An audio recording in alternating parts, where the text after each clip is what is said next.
Welcome to the home of Grand Canyon hiking. This is the Grand Canyon Hiker Dude Show, presented by Bright Angel Outfitters. Get your rim-to-rim shirts, hoodies, and more at brightangeloutfitters.com, along with tons of free resources to help you plan your adventure. We created Bright Angel Outfitters to help you hike your best hike. Now, here's your host, my hubby, and co-founder of Bright Angel Outfitters, Brian Special. All right, thank you, Zeena. You know, everyone has a why when it comes to hiking the Grand Canyon. And that includes two separate sets of best friends from Iowa, Keaton and Luke, and Josh and Alex. They all grew up in small towns within 7 minutes of each other, but neither set of friends knew the other. Those connections wouldn't happen until college. And in 2024, with each now in their mid-30s, they'd all come together as a group for the first time as they prepare to take on the Grand Canyon. What they'd end up doing is create a bond that each now expects to last a lifetime. And it started as Keaton Wanninger, the ringleader, and his new old friends pondered what their whys were for this bucket list adventure. Luke is just one of those guys where he's always up for an adventure, always up for something fun. So that's as simple as his why is. He just says yes and tags along. My buddy Josh, he lives in Phoenix now.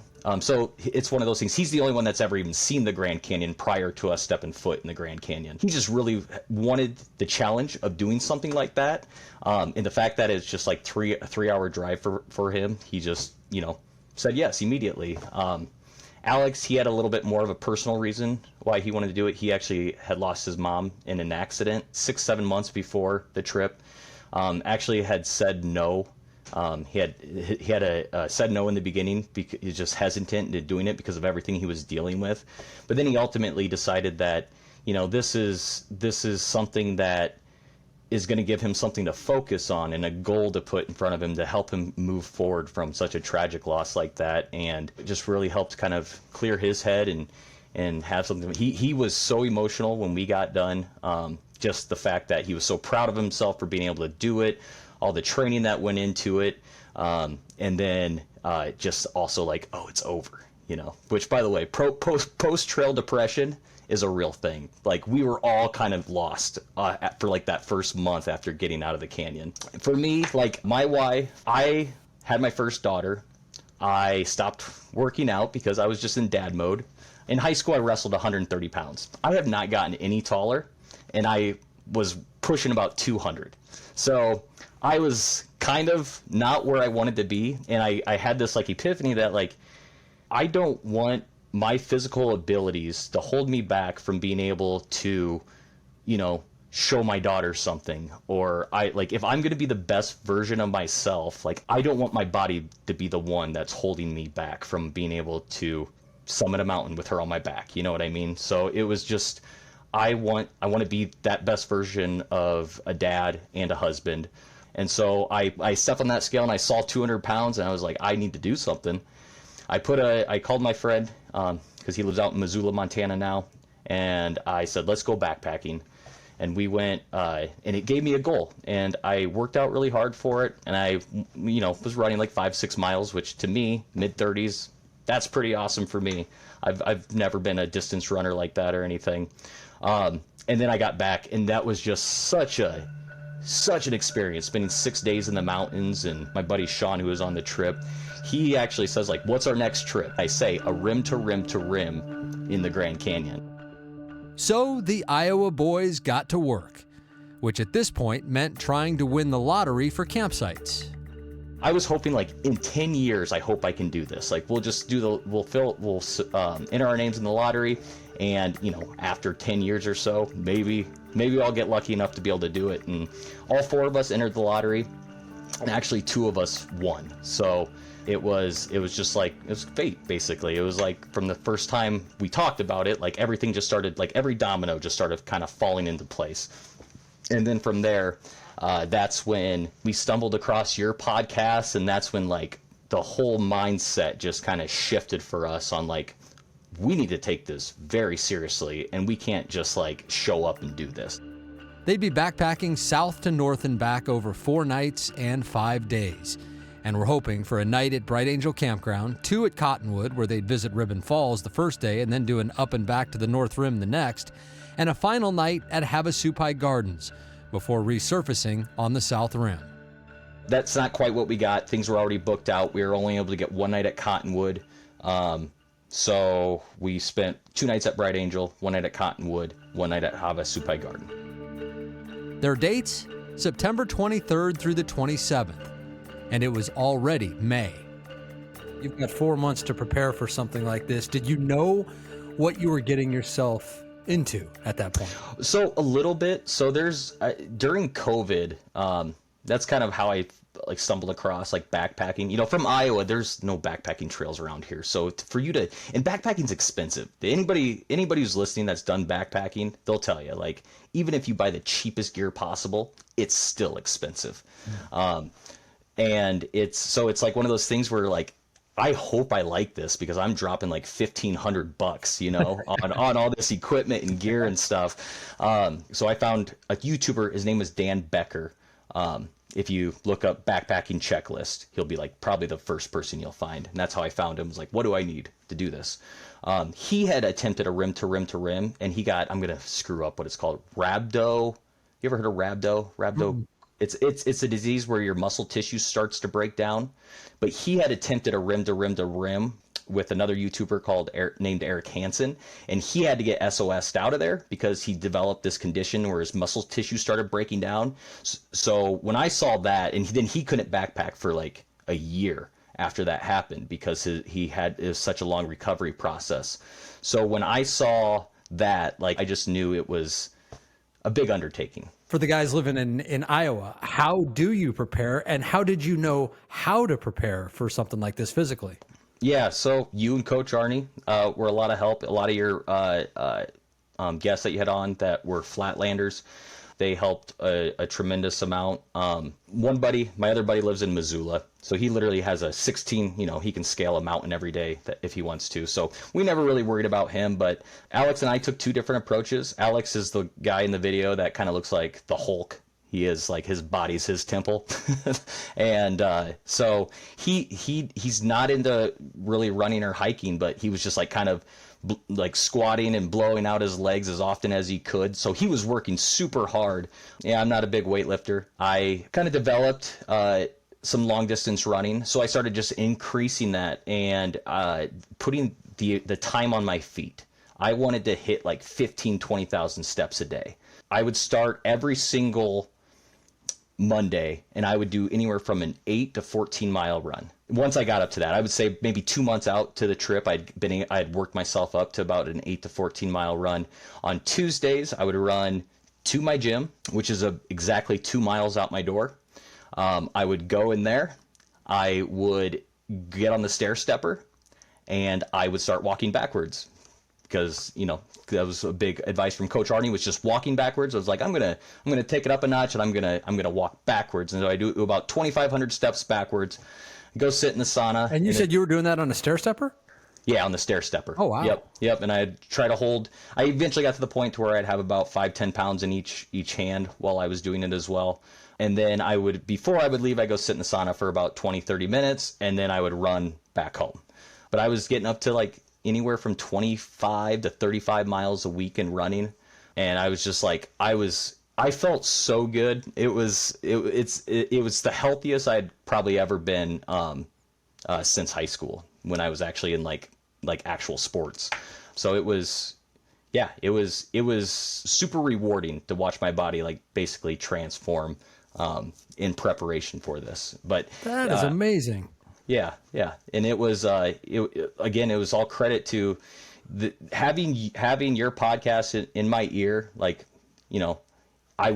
I listened to so many of the same episodes over and over, especially the one with John on the multi-day journey. I probably listened to that one 5 times. And so we took a lot of advice from your listeners, from Jolly Ranchers in our mouth to good sugars, and I threw away my gummies and replaced them with honey sticks, and just wanted to make sure that we were eliminating any chance of this adventure going south, essentially.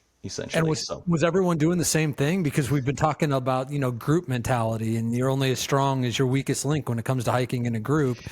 It's hard to keep everyone accountable, but you guys, were you able to do that? Yeah, we were. I would say me, Josh, and Alex, we were very, texting almost daily, 3 months leading up to it. Progress updates on how we're all feeling. Oh, that's fantastic. Sending pictures of like how we're preparing and stuff. We were all doing it. We were all doing it a little different. I think we all took Coach Arnie's advice about the walking backwards thing. We'd all built that into our routine. Luke, though, he was just like, he's one of those guys where just kind of shows up on day one and goes. But yeah, he's a we beast. all know guys like that. Yeah, he's a beast. He could be out partying at a bar the night before and he probably would have been fine. That's the type of guy he is. Yeah. But he has, like I said, he lives in Missoula. He has a 1,600-foot mountain he can climb. He was the one that we were least concerned about because he's just an active guy. And it looked like from the video that I saw, the YouTube video, which was fantastic, by the way, we'll talk about that in a little bit. Thanks, man. But it looks like you guys cruised through it without too much physical trouble. And it sounds to me like that's because you guys did the right things and you put the work in and you didn't, use it as an excuse that you live in Iowa and you don't have access to vert. And you just did what you had to do, right? Yep. And it's not a matter of being perfect when it comes to training. It's a matter of doing something. Yeah, exactly. I can't remember what guest of yours said that, but it was like, you just got to make sure you're putting the time in and doing something to get ready for it. And at that point, like, I feel that I was training as if I was trying to at least do a rim to rim in a day. Like, I feel like I physically could have been, with how I felt, I could have done that. But the fact that, like, I love the fact that we trained as if we were going to, we were training that way. But because we trained so hard for it, like, we were able to appreciate everything, like our surroundings, and just kind of take it all in and not have to worry about our physical attributes or worried about, like, wanting, like, get me out of here or anything like that. It was, you miss your family and stuff, but it was sad when you step out of there and you're like, oh man, you're so excited to get to the top and you're like, oh, I kind of want to turn around and go back like that, Wow. Yeah. That really means you did it right. If you're not stepping out of there going, get me the heck back to Iowa. If you're ready to turn around and go do it again, man, you were trained. Yeah. No, I think, like, you maybe feel that way a little bit when you step out, like, whoo, I'm done. All right, I did it. Like, what's next? And then you're like, there's nothing next. Maybe I should turn around. Yeah, because you like the way that you felt building up to this thing. Yeah. It sounds like it was a transformative experience for you before you ever even got to the canyon. It was, and I've kept up with it. It is awesome. So it wasn't that I just, like, fell off, and I did need to, like, look ahead and, like, what can I do next, to make sure I'm not weighing 200 pounds again, 6 months from now. Grand Canyon hiking can be hot and deadly, and shade can save your life. Be sure to plan your hike with our Grand Canyon Shade Tracker, a completely free tool that lets you see exactly where you'll have shade on your route every minute of every day of the year. Find the Grand Canyon Shade Tracker exclusively at brightangeloutfitters.com and hike your best hike. It was a life-changing experience the training for it just as much as the actual experience of the rim to rim to rim. So, yeah, I feel like we could call it a show right now because you've just given us so much valuable insight with just what you did to get ready for this thing and how transformative it was for your life. And we haven't even dipped below the rim yet. You guys aren't even in Arizona yet as far as this story is concerned. But I mean, Keaton, so you guys ultimately drop in on September 23rd. It's going to be 4 nights, 5 days in the canyon. You did a YouTube video on this that you released last week, and we'll link to that in the show notes because it's one of those things that you put it out there, and I actually watched the entire thing. And for me, that's saying something because I don't necessarily have the attention span. I think a lot of us are like that in this digital age. But this captured me for whatever reason. And I think that this thing was like 42 minutes long. And it was the style that you did it in, where it was, you kind of let the music and these beautiful images just kind of tell the story. There was only, I think, one time in the entire thing where anybody even talked in it. And for that just captured my attention and inspired me to start doing more videos like that because I have so much footage. But it was beautiful and it was serene, and I loved everything about that video, and so I'm excited to hear about what the hike was like for you guys. What was it like when you dropped in on September 23rd? What was the first day you were going to Bright Angel Campground? The first day, so I assume down South Kaibab to Bright Angel. Yeah. So I can tell you. So I'll start with the night before, because we stayed at the I'm going to say it wrong, Yavapai Lodge. Yavapai. Yavapai Lodge. That's okay. That's how Midwesterners say it. It's all right. Yeah, it's an Iowa thing. But yeah, so we stayed there, and so Alex flew in pretty late. I think he flew into Phoenix around 7. So we picked him up. We didn't get to the lodge until like 11, and we go to check in, get our keys, go to our room, and somebody is sleeping in our room. No. Yeah. So we spend and we're so confused by this. We're like, what is happening? And he's trying to explain himself, and we don't really understand. And we're like, well, we don't want to take your room. We'll go talk. And well, they're sold out. Like, he's in our room. What had happened was there was like a plumbing issue in the room they were supposed to have. So they gave him our room the night before. Well, they never deactivated his card, so it was still working. So he just like, well, I'll just take this room again, and gave us other. No. Yeah. So we got we got there and we're just like, hey, someone's in our room. Can we get a different room? They're like, no, he's not supposed to be in your room. So we got like security come in, and we're like, oh gosh, we didn't want to get this guy in trouble. But we got there, and the guy like just bailed, and it's just a messed up bed when we go in there. But totally fine. We're gonna be sleeping on sand for the next. We don't need a clean bed. Yeah, but I was so excited that night. Like, I don't think I slept a wink. Like, I was just like, my heart was racing from the second I laid in bed to the second I woke up.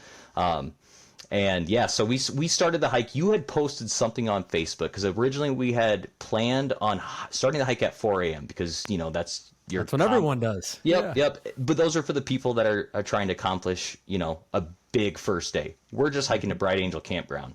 Yeah. So you had made a post on Facebook, something like, it's unfortunate that so many people don't get to see the sunset from South Kaibab Trailhead, or something along those regards, because of how early the start time is for so sunrise, many people. Yeah. So it might have been a week or two before we left.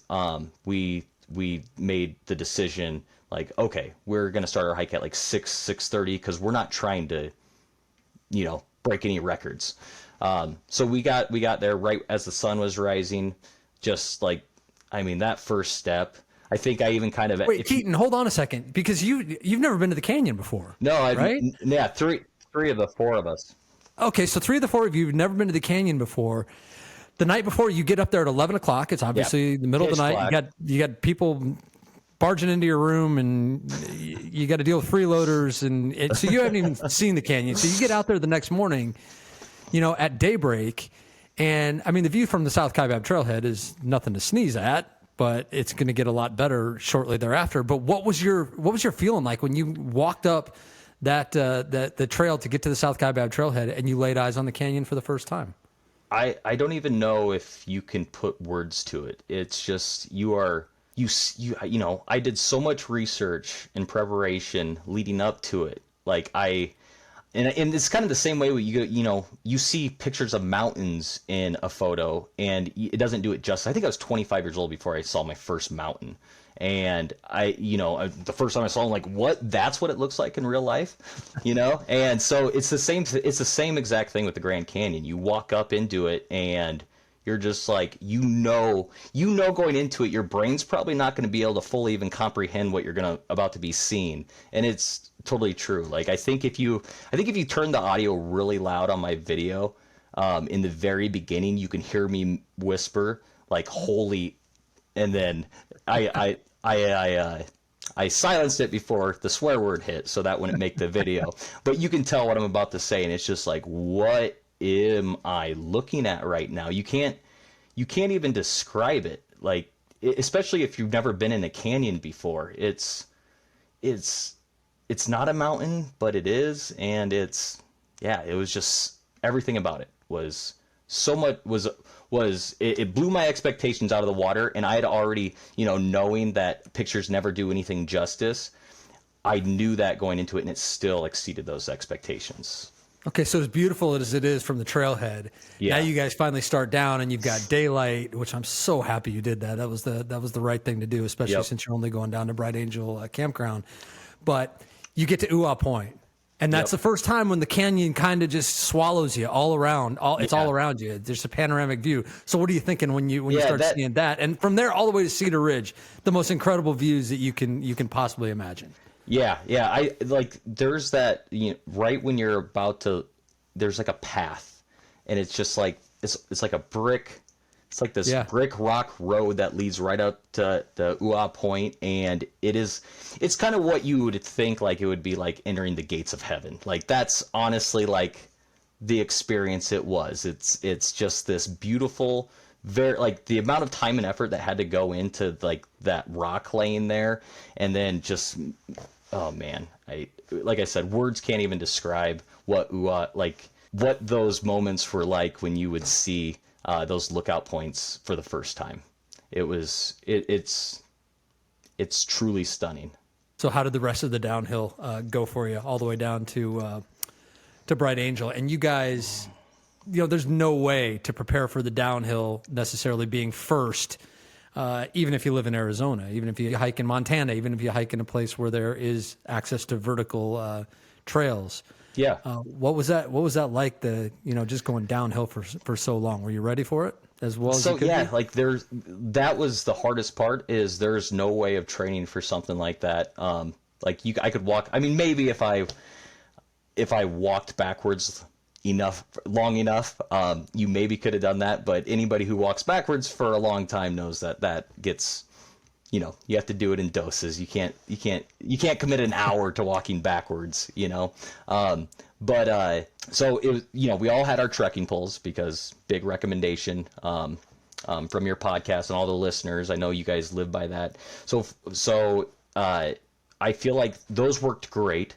My trekking pole, actually, one of them snapped on me at the tip off. Ooh. Yeah, so, and then from there I started going really fast because I had really nothing to slow me down on the downhill. I don't know if you experienced this, but I got like right below my calf, and it's just from the constant, walking down, and not giving your legs a break of going down. But my lower calf, I'd never felt a soreness there in my life before. But that is where it got me. It's like the bottom of my calves got really tight. Still, by the time I got there, I felt great. But we make it all the way to the bottom of the canyon.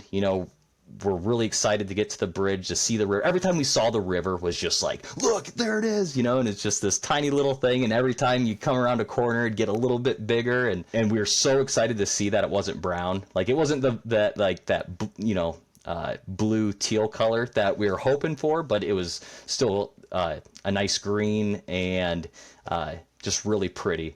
And so we crossed, is it the Black Bridge? Yep. Is that it? Yep, Black Bridge.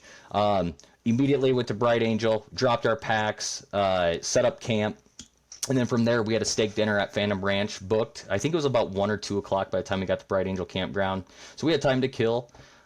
We went to Boat Beach, and we took a long swim in there, hung out. That was really nice. That water will wake you up, won't it? Oh man, the fact that you can experience that type of cold, brisk water in a place like the Grand Canyon Doesn't make a lot of sense, does it? Oh, but it's a life changer. It is like heaven on earth. Like, if you're near the Colorado, you will not overheat as long as you're in that water. It feels amazing.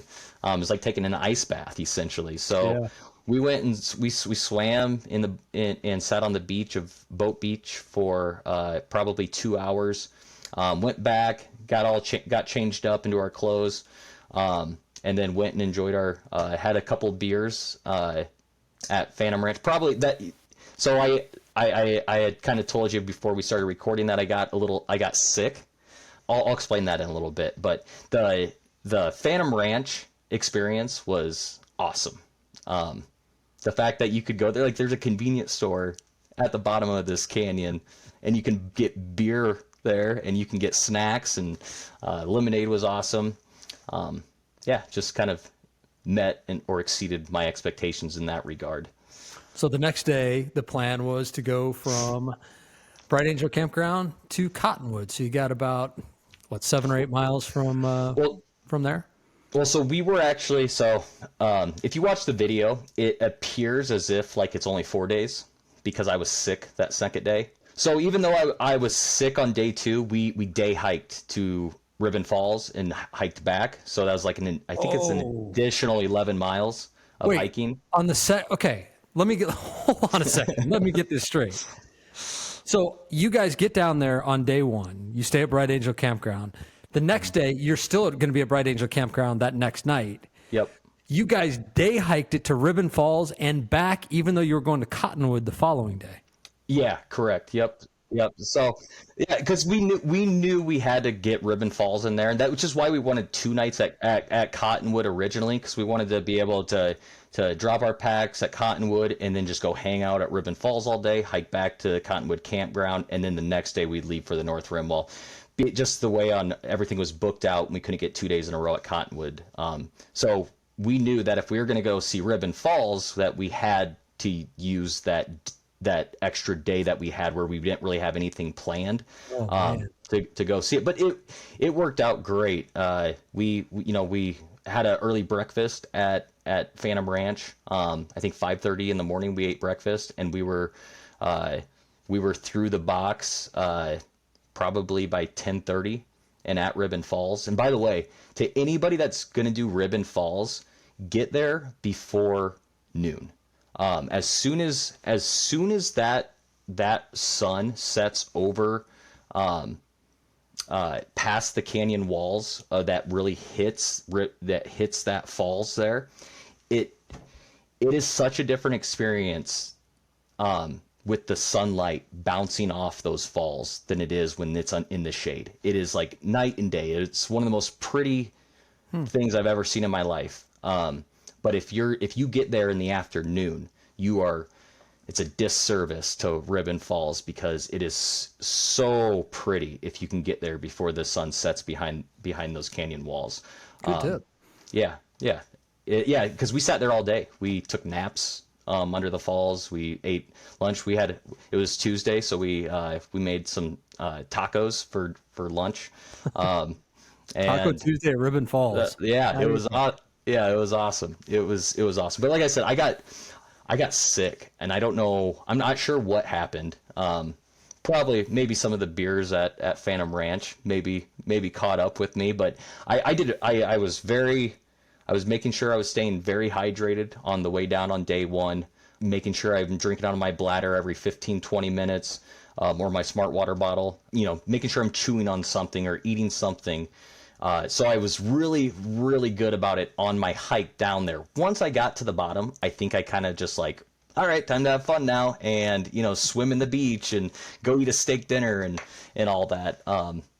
And so I remember I was like the very last bite of my steak, like my last bite of my whole meal, and all of a sudden I just started sweating profusely. Like, what just happened to me?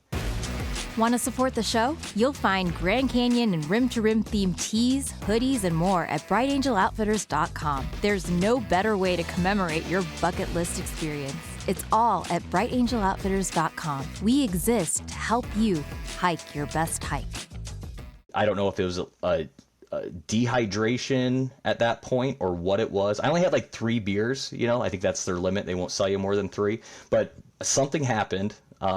And I bet you I woke up every 30 minutes in the middle of the night to go to the bathroom. I was sweating profusely, and it was probably only 70 degrees. It was like perfect temperatured weather for sleeping. And I would have, if you would have asked me, I would have told you it was 100 degrees that night. I couldn't stop going to the bathroom. I knew I was dehydrating myself. I was trying to, put electrolytes in my body, and I just woke up. My body was so stiff, like my legs were incredibly stiff, and nobody else really had soreness. I'm like, something's not right. But I knew if I was going to see Ribbon Falls, like I'm not going to go to the Grand Canyon and not see Ribbon Falls. So I just kind of sucked it up, and I made the hike anyway. I have some recordings from me starting out day 2, and it's just like I felt so bad I couldn't even like hit record on my during like walking through the box. So I just kind of ignored recording until I got to Ribbon Falls, because I knew that's something I really wanted to capture. But I have some videos of me positioning my camera, and I'm just like, I look awful. And it was just one of those things. But I would say, like, we hiked back through the box. We waited till the sun had set so we could hike through the box at a safe time. We hiked the box 4 times. Yeah. And we never once ever dealt with any sun. So Good. We planned it out perfectly when it came to that. And Well, so let's self-diagnose this a little bit. sure. You said you got sick the second day. You were fine going into it. So I'm gonna go ahead and say, going downhill for as long as you did takes a toll on your body. Yep. You were doing it later in the day because it was because you wanted to see the sun still has an impact on you. The heat still has an impact on you. You guys were out in the heat all day, down at Boat Beach, hanging out in the Phantom area.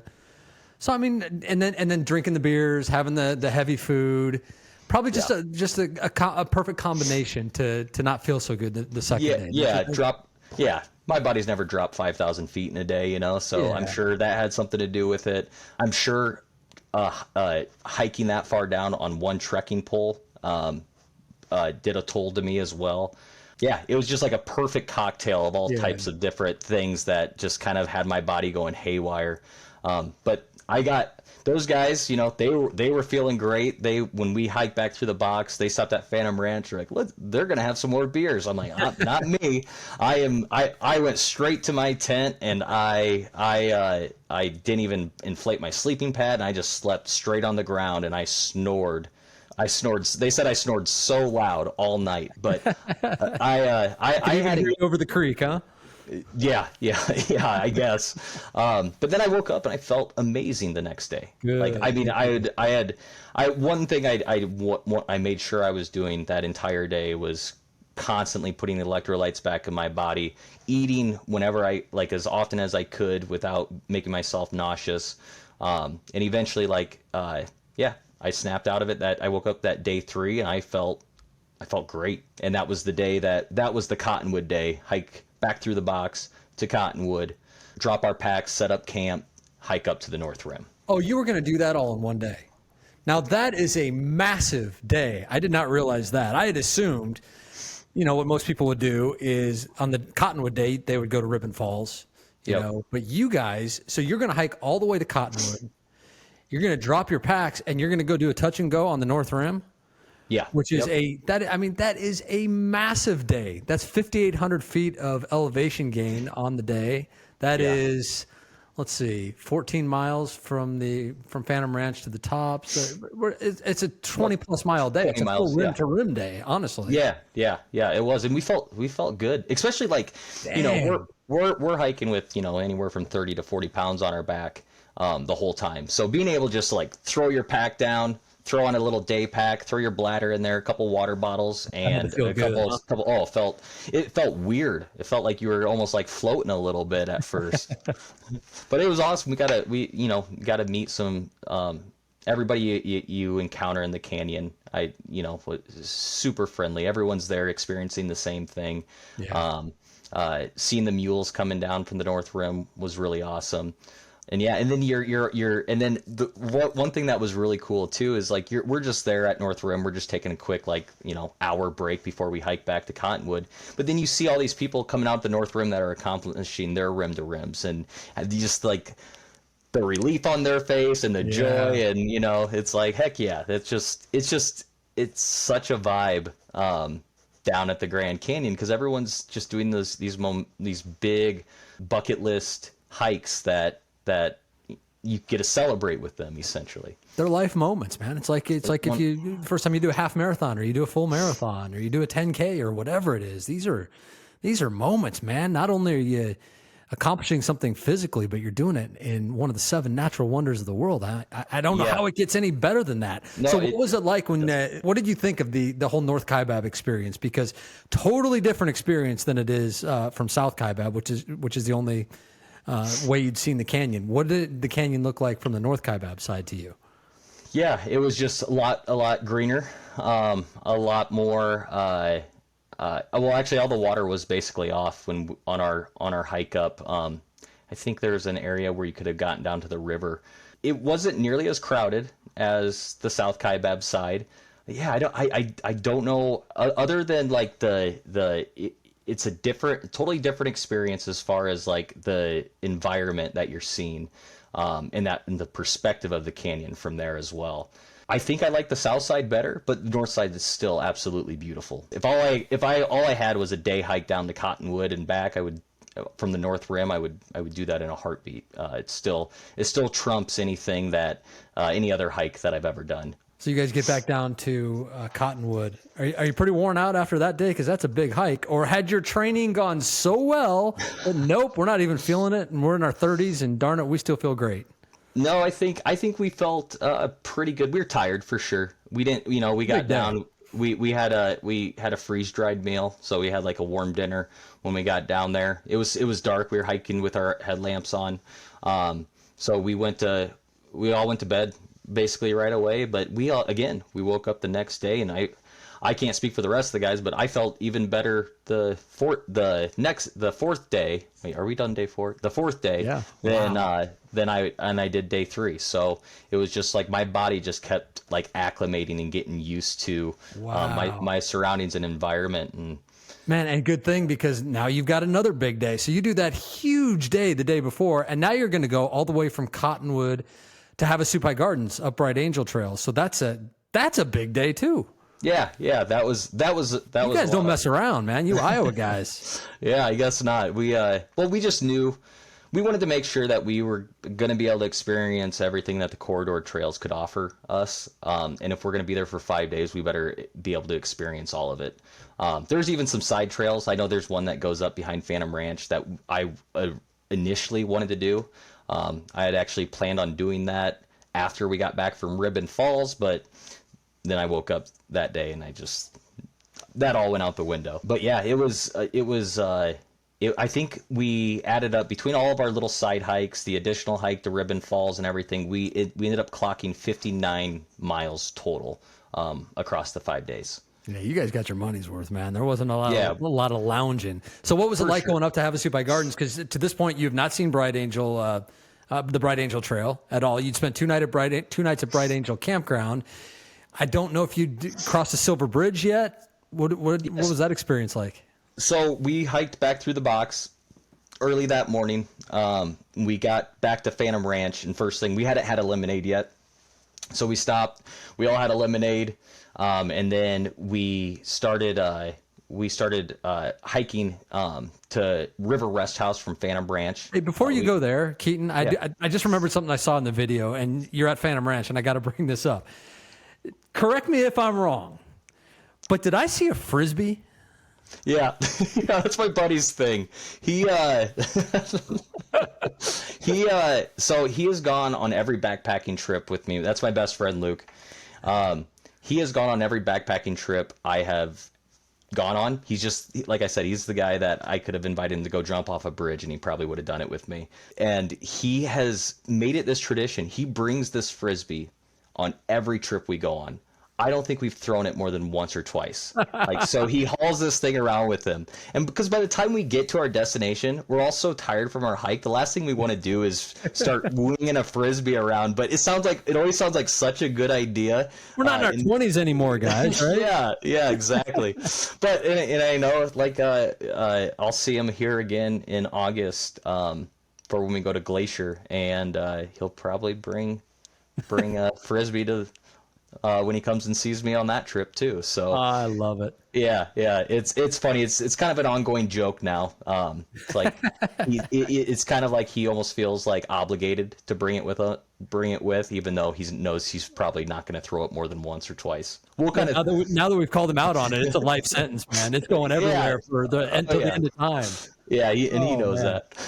That's great stuff. Okay, so you guys you're on your way to Havasupai Gardens. What'd you think of Bright Angel between the Silver Bridge and Havasupai Gardens? So River Rest House is really awesome as well. Which don't mess with the squirrels down there. They never.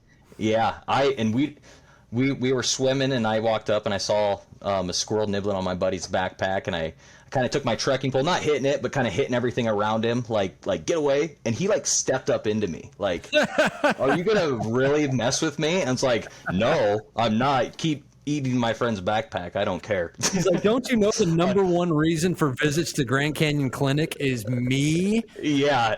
No, I Don't saw mess with the squirrels. They are demons. They are not afraid of humans whatsoever. Yes. And so that was kind of a funny experience. My buddy has a big hole in his backpack from a squirrel that I refused to mess with.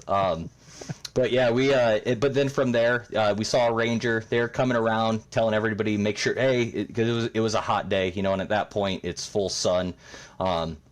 They're all telling everybody, go dunk your shirts in the river before hiking up Bright Angel. But again, we worked really well as a team. And taking advantage of every moment where there was shade. There's not a lot of shade, but any chance, just kind of, you find it, catch your breath, keep going, find your next shade spot, keep going. And we did a really good job of constantly checking in on each other and making sure that we're all still feeling good. And Havasupai Garden, I will say, the hike, like once you start hitting that, it's so weird because you're, even like I said, North Kaibab has greenery. It's nothing like I felt like there was chunks of, minus the mountains obviously, but there was chunks of Havasupai Garden, like that whole area that felt like I was in like Iowa, like a forest in Iowa almost. You got big green luscious trees. You got it was just in the sun.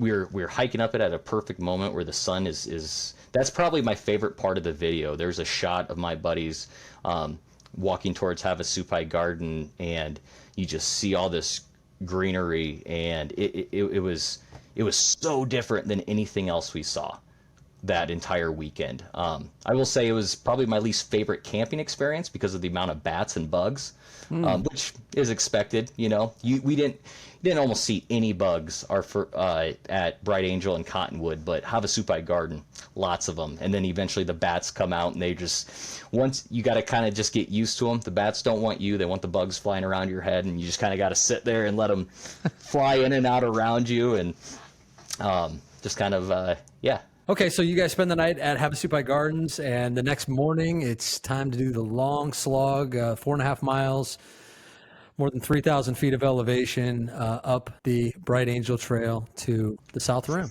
Yeah, and I think we took off probably, it was dark when we started, I want to say, to where I couldn't even record. I tried recording some stuff, and my camera couldn't even focus because of like kind of how dark it was. So you guys were being very conscious about getting out of there before the heat of the day. Yeah. So Alex, again, he flew out that night, so we wanted to make sure we went and got a cheeseburger somewhere.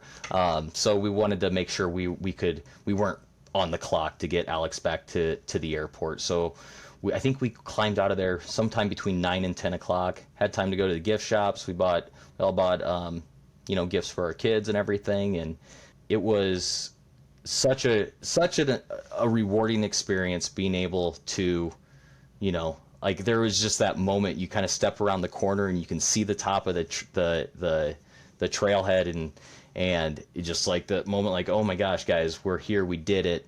And then like I said, like, you kind of like, oh man, you got like this wave of emotions that just kind of overwhelms you once it dawns on you, like this is over. And now we're going to go home, and now what, But it was, like I said, it was a bucket list experience. It's going to be hard to ever top anything like the Grand Canyon. Well, here's the part that's amazing to me about this last part that you just talked about, because you started at Havasupai Gardens, and this kind of brings it full circle, because I think it was pretty clear in the beginning about your physical transformation that you were in peak physical condition for you. For myself, yeah. Yeah, for yourself, sure. Yeah. But it sounds like everyone else was too. And the fact that you just went from Havasupai Gardens to the top, and you skipped even talking about the difficulty of that climb. That is the most difficult part of the entire hike for most people. And so for you to not even talk about it, my goodness, I think we have validation that you did all the right things to be ready for this hike. because you're not even talking about how hard it was to get out of there. Yeah. Awesome job, man. Thank you very much. And I don't think, you're tired, but I don't think it was, I didn't feel like I was struggling. I don't think any of us truly felt like we were struggling. We worked really well as a team. Like even some random guy, he observed us watching from Havasupai Garden because him and his wife were kind of hiking, and they were just kind of observing us as a group. And he's done this hike so many times, and he made sure he's the one that records the picture of us at the Bright Angel Trailhead sign. And in the video, I made sure we left it in there. He says like, "You guys did awesome. You worked so well as a team together," and it was just like it was so cool to hear somebody else recognize that, because we made sure we paced as a team. Like I said, every single time there was a spot of shade, we'd stop, catch our breath, take a drink, move to the next shot of shade, and we made good time, and we never really stopped and took a long break anywhere other than right when the sun was coming up. Pretty cool to be able to experience this with your buddies. Yeah, it's I mean, there's especially like now, you know, the older you get, the more further away you get from being able to do stuff like that. So being able to just 4 dudes in the Grand Canyon for 5 days. Like I said, me and Luke, we had never met Alex. Well, we had known who Alex was. He was a videographer, photographer at Josh's wedding.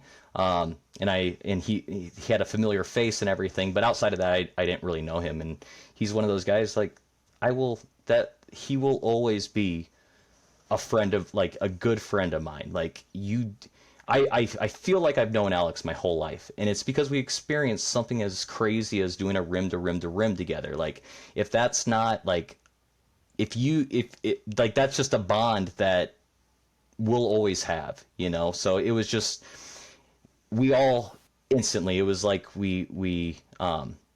it's like we had all known each other for years, and that's pretty special.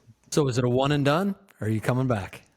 I will definitely be coming back. There's I want to see probably so like I said, my wife has a conference in Glacier National Park, so we're gonna go there this summer.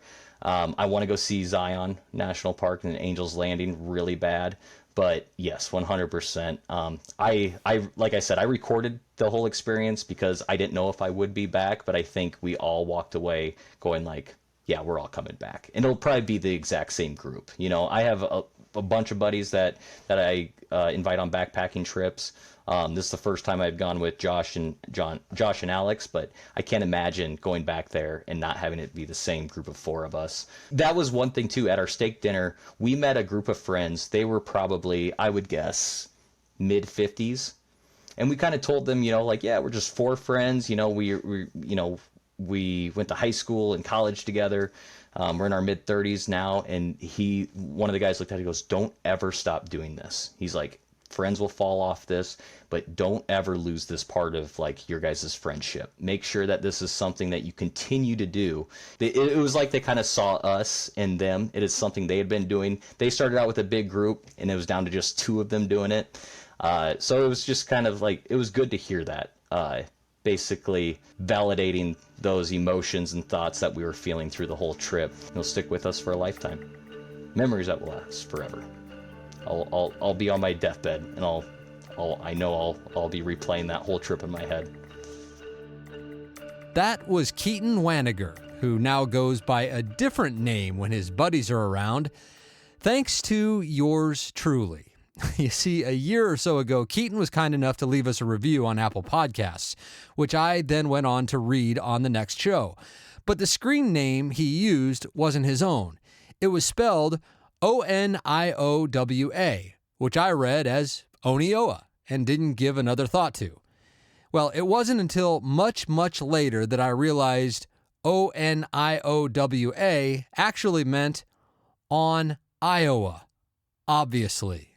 But it was too late for Keaton. The damage was done. Oniowa is your trail name now? Well, yeah, kind of. We joked around about it, for sure. And it was, it's still kind of an ongoing joke between us. Now that the boys have heard us talk about it on the podcast, I'm sure that probably is now officially going to be your trail name. So you're welcome. Yeah, thank you. Oh, by the way, Keaton put together a mesmerizing video of their rim to rim to rim, which he posted in our Facebook group, but is also available on his YouTube channel called Backcountry Blisters. We have a link to the video in the show notes of this episode. It is well worth your time. I actually asked Keaton if he had professional video or film experience after I watched it, and to my surprise, he said no. He works in graphic design, but that creativity, it certainly translates to his video work as well. Again, the name of the YouTube channel is Backcountry Blisters. And I think that would be a better trail name than Onioa is, but I don't know, maybe that's just me. Coach Arnie, he already has a trail name that cannot be improved upon. It is simply Coach Arnie. And here he is talking about start times. Today's tip is about what's called the mythical 4 a.m. start. Why is that even a question? Well, because that's when the vans roll, really. And I think that's what's created this myth. But if the vans start at 4 a.m., then I guess that's when you're supposed to start. But that's really only at the North Rim. So on the South Rim, it actually becomes a choice. But again, over the years, that's when the choices have been made. So most people just kind of follow along. But personally, I believe your start should be weather and fitness dependent. That's right. You got to look at the weather depending on which direction you're going. What are you walking into? And how is your fitness? What kind of times do you think your body through your training are going to allow you to do on that specific day? So here's what I do. I always start with the end in mind. That's right. When do I want to finish? And then I work myself backwards. And so you look at when you want to finish and just dial everything back dependent on your fitness. All right? Now, let me throw a little side note in here. To me, there is an entrepreneurial opportunity for somebody that wants to spend some time on the North Rim that could provide maybe some kind of a ride service from especially Jacobs Lake or the Kaibab Inn to get people to the trailhead when they want to be there, dependent on the weather, especially in the summer. Because a lot of people get themselves in trouble with that mythical 4 a.m. start, and because they don't feel they have a choice. But you do. You do have a choice, and especially if you're on the South Rim. And just lastly, don't fall into the 4 a.m. trap, okay? You got to start to think differently. That's why we're in this group. That's why we can collaborate and think differently. We don't have to be the same. We don't have to follow the herd. We can create our own great adventure. That's what this is all about. I love you guys, and thanks again. Go out and, as Brian would say, hike your own hike. Coach Arnie Fonseca Jr. He's an exercise physiologist by trade, and he's here to help you with your canyon adventures. If you need him, give him a call. His contact information is in the show notes, or you can find him every day in our Grand Canyon Hiker Dude Show Facebook group, so you can reach out there as well. And if you aren't in our group yet, what are you waiting for? It's totally free. You'll find a whole community of canyon junkies eager to help you with whatever you need. Everyone there shares our mission of doing whatever we can to help you have your best possible experience below the rim. There are no strings attached. It is really just about spreading the canyon love and hoping that once you've got it, you'll want to share in that mission as well. Well, that's it for now. My name is Brian Special, encouraging you, as always, to go hike the canyon. Take that first step. Embrace the journey. And when you get there, whether it's for time goals or taking your time, just hike your own hike and savor every step in this spectacular Grand Canyon.